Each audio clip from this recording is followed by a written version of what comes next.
আসসালামু আলাইকুম এভরিওয়ান, সবাই কেমন আছেন? আজকে আমি বানাবো মুড়ি মাখা। তো ফার্স্টে আমি পরিমাণ মতো মুড়ি নিয়ে নিলাম।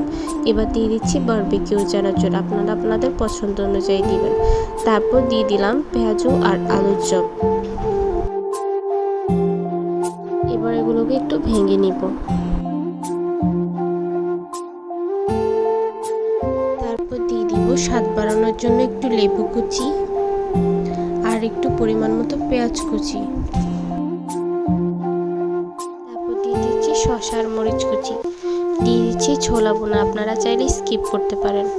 মুড়ি মাখাটি বাসায় আপনারা ট্রাই করে দেখবেন, আশা করি আপনাদের কাছে ভালো লাগবে। এবার দিয়ে দিচ্ছি রান্না করা গরুর মাংস।